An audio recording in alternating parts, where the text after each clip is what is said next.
Estamos de volta no Hiperencados dessa semana. A gente vai correr porque estamos aqui na Reforma Protestante. Então você já sabe, tá aí o YouTube, tá aí o Facebook, biblia.com.br, é onde você vai entrar para poder aprender mais sobre a Bíblia, estudar mais a fundo sobre o que a Bíblia ensina pra gente. E esse é o segundo episódio da quarta temporada. É isso aí.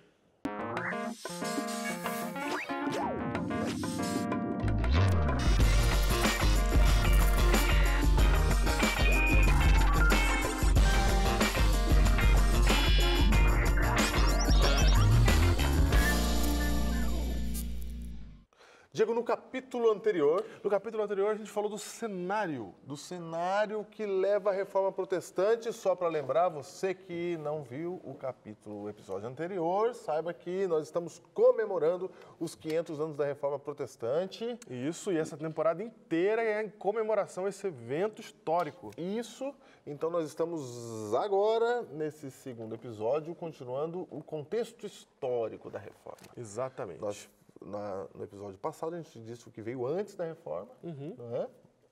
E a gente continua daqui, vamos embora. Vamos embora. O cenário está construído, se você não assistiu, vai lá assistir, tá? São curiosidades interessantes que ajudam você a ler o cenário histórico e entender o que estava acontecendo ali. Então, nesse período, Júnior, que a gente comentou na semana passada... Sim, você não citou uma coisa, uma tecnologia que surge. Ah, mas eu não citei de propósito. Surge uma tecnologia que vai mudar o planeta. Vai mudar o planeta. Não, mas vai mudar. Vai mudar o planeta. E a gente entra na área mais teológica e mais bíblica. Antes de você falar dessa tecnologia, que vai mudar o planeta, sim, e muda mesmo, nós precisamos só lembrar como é que era a realidade bíblica da época. Quem queria ter uma Bíblia tinha que contrabandear. Tinha que contrabandear. Contrabandear, porque a igreja não permitia que as pessoas tivessem Bíblia. Era proibido. Proibido. Proibido. Proibido. Proibido. Então, assim, se você por acaso conseguisse uma Bíblia, você é muito rico porque você conseguiu ela lá no Oriente. Só para você saber como é que funcionava a Bíblia. Ela já era em formato de livrinho. Códice. Que chamava códice. Ela já era assim. Só que, senhores... Só que era grande, tá? Só lembrando que não tem ainda a tecnologia que você ia falar. Então, era um grandão. Desse tamanho aqui. E copiado à mão. À mão. Porque não, você tinha, o camarada tinha que escrever. Tudo. Quanto você acha que custava o trabalho desse cidadão? Exatamente. E quantas você acha que ele fazia? Isso, né? Na vida. Quantas eram produzidas? Exatamente. Imagina então, não eram produzidas em escala industrial. Não. Elas eram produzidas artesanalmente. Então, para você ter uma Bíblia... Para que ter Bíblia também? Se o clero vai me falar tudo... Para que ter Bíblia? Também está de conversa, né? E se é crime ainda? Aí eu vou me meter nisso para quê? Para quê? Para quê? Não, que eu vou ter uma Bíblia para quê? Não. Nem sei ler. Não sei ler. Não sei ler. O clero já fala tudo para mim. Isso. Então eles é que tem a Bíblia lá. Lembrando que a única tradução que tem nesse período aí do hebraico e do grego é em latim. Olha aí. É em latim. A Vulgata Latina. A Vulgata Latina. Ali. Então eles tinham lá a Bíblia lá na igreja. Quem mexia com ela era o clero. O clero, mas é o autoclero. Isso é outro detalhe importante. Alto, não é todo. Não, para quê? Não era o clero, era o autoclero. Então, assim, o pregador da igreja, ele não tinha acesso. Não. Ele fazia faculdade de teologia e ele não tinha acesso. Não tinha acesso. E uma coisa importante que a gente tinha de falar do cenário é que as universidades, elas surgem, elas são todas de teologia. Todas. A Igreja Católica é a mãe das universidades. É o curso mais famoso e mais importante que tinha. As grandes universidades hoje, inclusive famosas, que nasceram há anos atrás, séculos atrás, desculpa, elas nasceram para ensinar teologia. Então, assim, se a gente parar para pensar, Júnior, o povo mais alfabetizado que tinha era o povo judeu. E esse povo, que era bem alfabetizado, exatamente por causa da Torá, porque tinha que ler a Bíblia, embora eles fossem mais alfabetizados, não eram 100% também, certo? Mas aqueles que se alfabetizavam para quê? Para ler a Bíblia. Para ler a Bíblia. Se alfabetizavam na Bíblia, viravam estudiosos da Bíblia, os escribas e fariseus. Então, estudo no mundo era a Bíblia. Por causa da Bíblia. Era a Bíblia, era teologia, certo? Estudo no mundo era isso. Ok. Mas você tem uma outra área também que veio junto ali. A filosofia. Sim, filosofia. Filosofia. Perfeito. Por isso que os filósofos da Grécia Na Grécia, exatamente. Mas eu estou falando do ramo que vai que hoje a gente está no Ocidente. Você hoje, a gente já abraçou a filosofia grega. Teve um período que isso aconteceu, tá? Mas a gente sai da judaico-cristã, perseguidinho, vai para Roma, e ali em Roma a gente começa a ter... Já tem acesso aos gregos já na época de Jesus, mas ali em Roma que a coisa vai virar universidade. Sim. Sabe, um centro de estudo, um lugar para separar. E aí você tem curso de teologia e tem de filosofia também. Sim, mas não na igreja, filho. Na igreja é só teologia. Ok. Na universidade, nas primeiras era teologia. Tanto que não estudava mulher. Tanto que não estudava mulher, exatamente. Porque você estudava para virar padre. Exato. É isso, você está estudando, é porque você quer ser Padre. É isso. Simples. Não tinha curso de direito? Não. De engenheiro? Não. Não tinha. Os próprios artesãos lá faziam os seus trabalhos, já sabiam fazer. Exatamente. Resolvia. Então, passava de pai para filho. Por que eu estou falando isso? Porque aí, olha quem fica o cara estudado mesmo. É o cara que fez teologia. Então, o cara tem mestrado, ele fez teologia, mestrado em teologia. Entendeu? E quem tinha acesso à Bíblia, quer dizer, tinha acesso à sala onde a Bíblia estava, era quem fazia mestrado e doutorado. Olha, ele podia ir lá dar uma olhadinha. Podia ir lá dar uma olhadinha. Mexe com cuidado, senão estraga. Entendeu? Então, o acesso à Bíblia não tem. Não tem acesso. Não tem. Aí tem os valdenses lá que contrabandeavam e etc, né? Tem um pouco, vem por fora ali. Bíblia ali, folhinhas de Bíblia. Tem histórias da Bíblia que os caras colocavam a Bíblia dentro da própria pele para não ser encontrado enquanto ele contrabandeava de um ponto ao outro. Imagina. Não. Outro universo. Para você dar um pouco de valor que você tem hoje. Só para você saber. Aí, Júnior, diante disso, dessa falta de acesso à Bíblia, Martim Lutero, aliás, antes de Martim Lutero, alguns personagens surgiram que deram um jeito de ter a Bíblia, leram a Bíblia e descobriram que tinha umas coisas que o pessoal dizia que não estava batendo. Estava batendo. Você pode citar John Hus, você pode citar Wycliffe. Wycliffe. Isso, você tem gente aí. Tem o padre lá, o Savonarola. Aí, falei errado. Por quê? Savonarola. Esse? Eu não vou nem tentar falar o nome para não errar de novo. Que eles começaram a estudar a Bíblia. Eles tiveram acesso à Bíblia, estudaram e perceberam. O próprio Wycliffe, ele sozinho copiou a Bíblia à mão para poder dar às outras pessoas acesso à Bíblia, Júnior. Olha aí. Olha a luta. Olha a luta. Porque quando você descobriu o que estava aqui, você falou assim, mas o pessoal está pregando um negócio, mas eu estou vendo que tem outro aqui, e ninguém tem acesso a isso. E aí ele começou, ele mesmo, a escrever à mão e copiar à mão, para tentar levar isso para outras pessoas. E aí um padre, chamado Martim Lutero... E você não vai deixar eu falar da tecnologia? A tecnologia... Surgiu? Fala da tecnologia. Da tecnologia que surgiu no mundo? Surgiu, verdade. Em 1450 e por aí, né? 50. Surge a seguinte tecnologia. O senhor Gutenberg, ele vai transformar o planeta. Ele criou a imprensa. Muito engraçado que ele morreu no ostracismo, né? Imprensa de tipos móveis. Então, olha o que era agora. Em vez de você ficar copiando à mão, você podia... Demorava um pouco também. Demorava um pouquinho, mas... Porque você pegava a página e você, em vez de escrever, você pegava os tipos, que eram as letrinhas... Em ferro. Então você tem que fazer as letrinhas. Fundição das letrinhas. Fez a fundição das letrinhas. Aí você põe as letrinhas formando as frases. As letrinhas, e aí você fica colocando várias letrinhas, forma a página. Letrinhas em ferro, sabe? Vai imaginando aí. E aí passa a tinta nas letrinhas, põe a folha... Abaixa e ele carimba. Carimba a folha. Com as letrinhas. Agora eu não preciso copiar mais.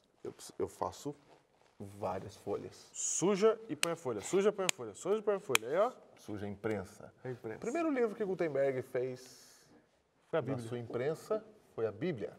Sabe quantos anos ele levou? Quantos anos ele levou? Para imprimir?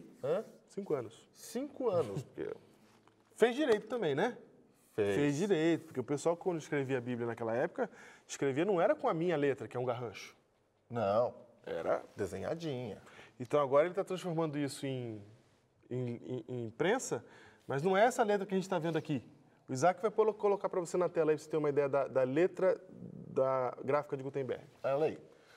Mas floreada, é bonita. Eu sabia que a primeira vez que viram a Bíblia dele, viram a Bíblia que ele fez e viram duas. Ele fez uma, depois continuou fazendo. Certo. Quando eles pegaram 2 livros que tinham a letrinha exatamente igual, pela primeira vez na história do universo, do universo, eles acharam que Gutenberg era bruxo. Exatamente. Porque todo livro escrito à mão tem uma letra diferente da outra. Né? Não, lógico. Você nunca consegue imitar igualzinho. Aquele era igualzinho.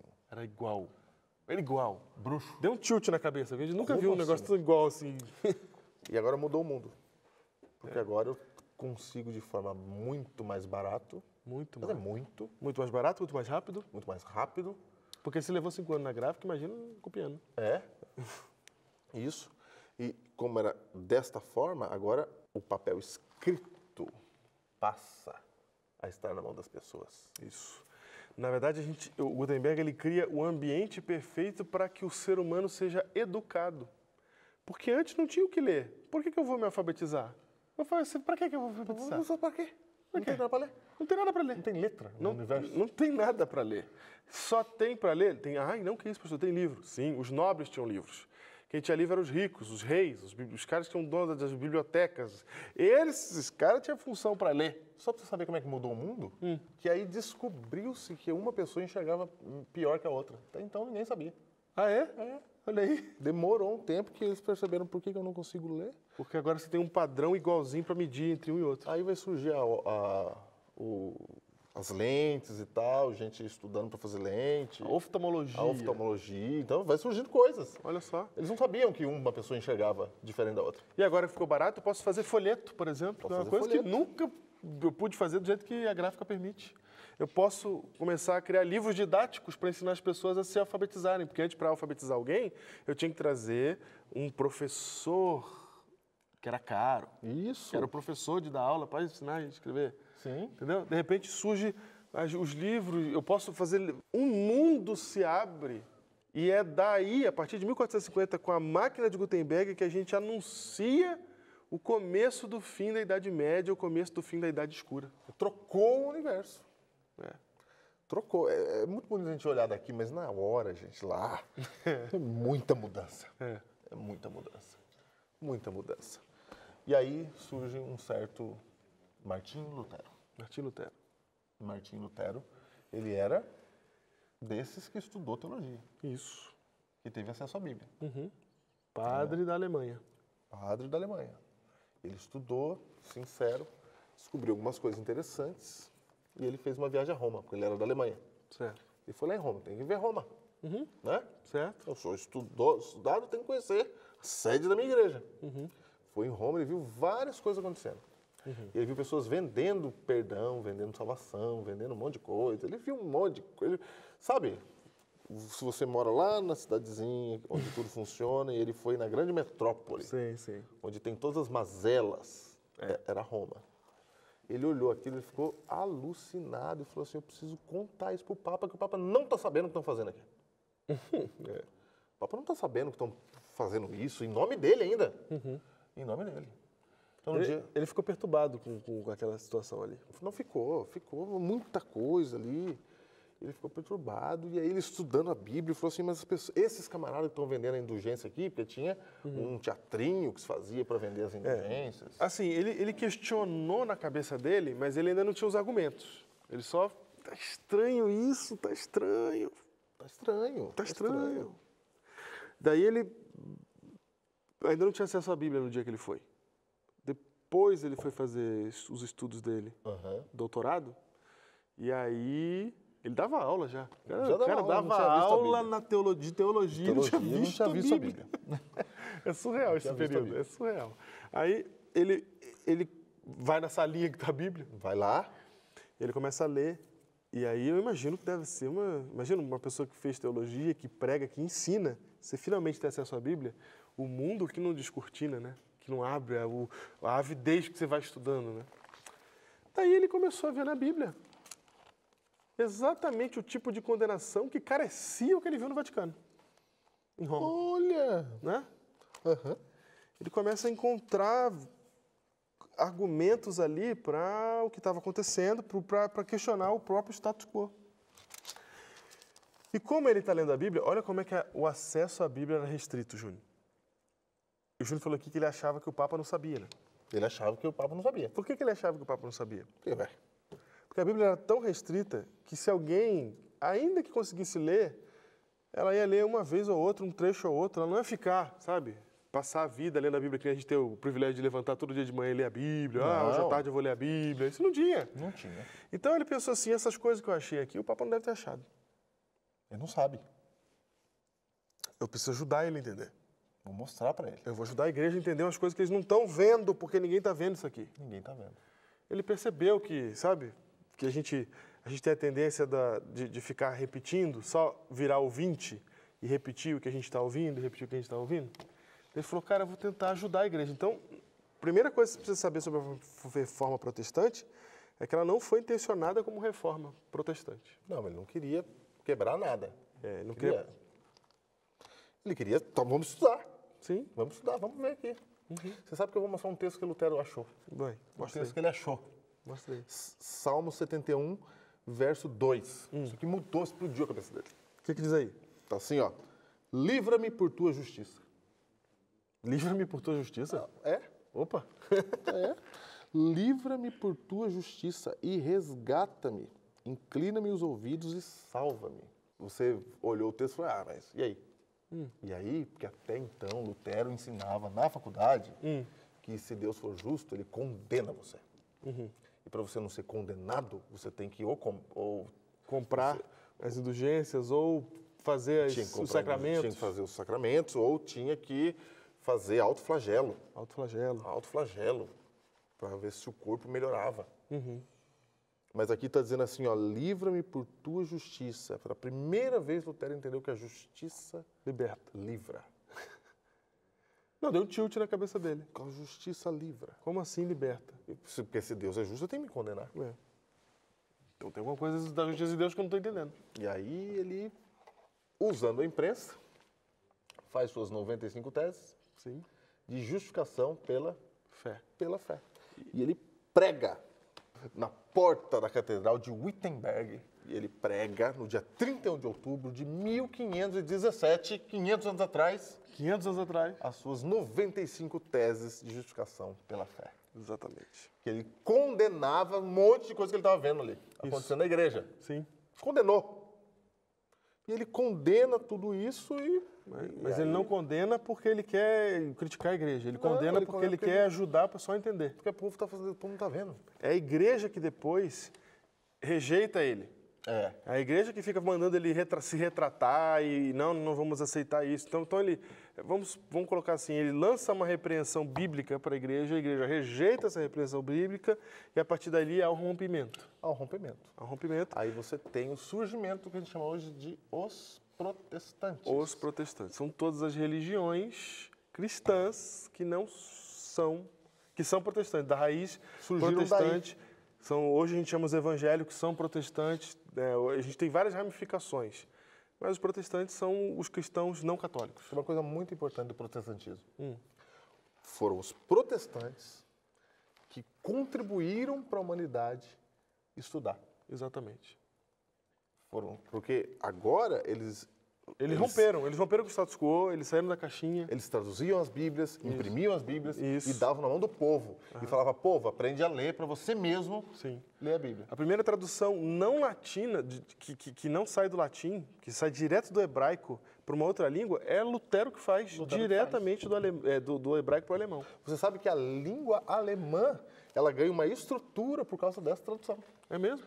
Tinha vários dialetos ali. A língua se unifica a partir dessa tradução. Inclusive, depois que você consegue agora dar acesso às pessoas à Bíblia, porque tem a máquina de Gutenberg e agora a gente está fazendo novas traduções e a gente consegue levar isso para o povo, você descobre que o povo não está lendo. Então o povo precisa ler. Então é a igreja protestante, é o esforço protestante que começa o processo de educação mundial. Para ele educar. Na Europa ali. É isso. Estou falando mundial, mas é na Europa que começa. E se você pegar pode olhar hoje, países protestantes de países de tradição mais católica, o Brasil é católico. O Brasil é católico. Você percebe que os países protestantes, não estou falando do Oriente, aqui no Ocidente, não é? Você percebe que o estudo, tem um olhar para o estudo, para a educação, maior do mais que para os países católicos. Por quê? São povos com mais índice de leitura e etc. Porque os católicos eles vêm de uma outra linhagem, que o clero é que explica. Não precisa ler. Eu explico para você.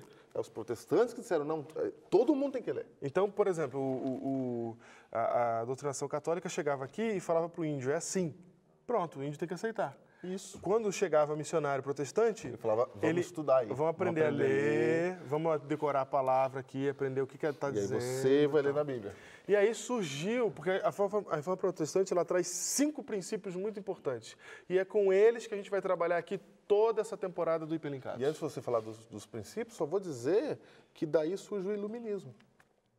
Sim. E se há ciência hoje, e se você que não gosta dos religiosos, e você critica a religião, saiba que você só estuda as várias ciências que você estuda, medicina e tal, tudo que você estuda aí, engenharia, você estuda porque um dia o protestantismo conseguiu que as pessoas, colocar essa ideia de que todo mundo tem que estudar. Rompeu o status quo. E é exatamente por isso, porque se não fosse isso, qualquer cientista... Vocês lembram o que acontecia com os cientistas, né? Vocês lembram o que acontecia, cientista. Né? Vocês lembram como é que era? Queimava tudo que falava contra qualquer coisa diferente do que se imaginava no status quo. Então, o protestantismo que rompe isso. É exatamente esse rompimento que dá a liberdade para se pensar, liberdade para se falar, liberdade para se estudar, se aprender e etc. É por isso que você que está aí, às vezes, discorda da gente que está aqui. Isso. Porque é a gente que diz que tem que ter isso mesmo. Exatamente. É a gente que diz isso. Exatamente. No outro status quo era assim, ó, a gente está falando aqui, você tem que aceitar o que a gente está falando. Pronto. Isso. Mas a gente que deu liberdade para você dizer que a gente não serve. Exatamente. E aí, baseado naquilo que Lutero encontrou, Wycliffe, um outro que a gente não citou aqui, muito importante, Júnior, Zwinglio. E baseado também naquele Calvino lá na Suíça, Zwinglio e Calvino na Suíça. Todos esses nomes fizeram parte dessa reforma protestante. A gente não tem como ficar falando cada detalhe, é muito legal, mas não dá tempo, infelizmente, a gente vai ter que parar. Então, tudo isso juntou 5 princípios. 5 princípios. Eles sistematizaram. 5 princípios. E a gente chama dos 5 solas. Os 5 solas. Então, está em latim, né? Solas. Porque... Ou 5 só. Isso, os 5 somente. Os 5 só. Somente, Os 5... E são as 5 solas o seguinte que eles descobriram. A salvação, Júnior, ela vem até nós, a justiça de Cristo, ela vem até nós somente pela graça. Só pela graça. Sola gratia. Somente pela graça. E a gente tem acesso à graça como, Júnior? Somente pela fé. Somente pela fé. Você tem que confiar nisso. Não é pelas obras, não é pelas indulgências, é pela fé. Você acredita que você é salvo pela graça. Exatamente. E a gente tem a graça, Júnior, somente por causa de uma única pessoa. Somente por Cristo. Somente por causa de Cristo. Então, é só por Cristo que se encontra a salvação. É só por Cristo que acontece a verdadeira religação com Deus. Só por Cristo. Só pela graça, só pela fé, só por Cristo. Isso, Solus Christus é o nome dessa sola. E tudo isso, Júnior, você só descobre por um lugar. Só pela Bíblia. Só pela Escritura. A verdade, a revelação de Deus, o que Deus tem para nos dizer, está tudo na palavra, só pela palavra. Isso é importantíssimo. Importantíssimo. Porque então não era pela palavra. Não, era pela tradição. Era pelo clero. Pelo clero, exatamente. E mudou. Eles entenderam que não é pela tradição, não é pelo clero, é pela Escritura. A verdade eu só encontro pela Escritura. E por causa de tudo isso, você só pode dar glória. Só dê glória a Deus. A Deus. Só lhe deu glória. Ou seja, nenhum ser humano, nada, nem ninguém merece glória pela salvação. Não tem mérito. O mérito é unicamente de Deus. Exatamente. A glória é somente a Ele.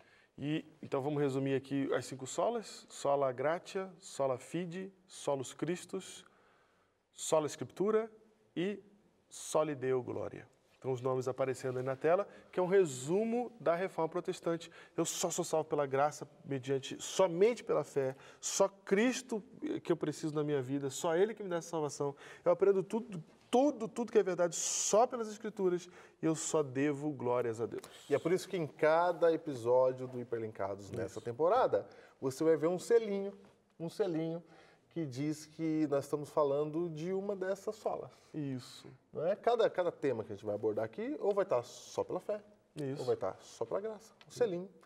ou só pela... que o Isaac já está colocando aqui, ó. É. Só pela Escritura, não é? Isso. Só pela glória. Não, só glória a Deus. Só glória a Deus, Só glória a Deus. E cada episódio, então, vai ter um selinho. E só Cristo. Em comemoração aos 500 anos da Reforma. É isso aí. Essa temporada todinha selada pela Reforma Protestante. Então, eu queria que você agora parasse e olhasse o contexto histórico. Quando a gente olha para trás, Isso. a gente vê da onde a gente é, por que a gente existe, de onde a gente veio. E aí você percebe a contribuição que a religião deu para a humanidade. A religião só faz besteira. Fez besteira. Fez. O Mas ser não é. humano faz besteira. É isso mesmo, não é a religião, é o ser humano. Mas, se você for olhar o custo-benefício de como é que estamos hoje, a religião, o cristianismo, Deu uma grande contribuição. o protestantismo, deu uma enorme contribuição para o mundo que nós temos hoje. E eu quero lembrar que essa reforma, lembrar o texto que o Júnior já usou aqui, de que a luz da revelação vai acontecendo e o que a reforma começou há 500 anos atrás ainda não terminou. Nós ainda estamos em reforma, porque a gente vai lendo a palavra e ela vai revelando coisas novas. E toda vez que ela revela uma coisa nova, porque a verdade vem só pela Escritura, toda vez que ela me revela algo novo, a gente vai se transformando cada vez mais à semelhança de Cristo Jesus. E eu quero ler aqui para você um texto que está no Grande Conflito, página 148, para terminar. Diz assim: a reforma não terminou com Lutero, como muitos supõem. Opa! Olha, tem gente que acha que acabou. Ele não reformou tudo. Não reformou tudo. Continuará até o fim da história deste mundo. Lutero teve grande obra a fazer, transmitindo a outros a luz que Deus permitira brilhar sobre ele. Contudo, não recebeu toda a luz que deveria ser dada ao mundo. Desde aquele tempo até hoje, nova luz tem estado continuamente a resplandecer sobre as Escrituras. E novas verdades, repito, novas verdades se têm desvendado constantemente. A reforma ainda não acabou. Nós ainda precisamos ser estudiosos da Bíblia. Nós não podemos ser ouvintes da Bíblia. Esse era o problema na época de Lutero. Só haviam cristãos ouvintes.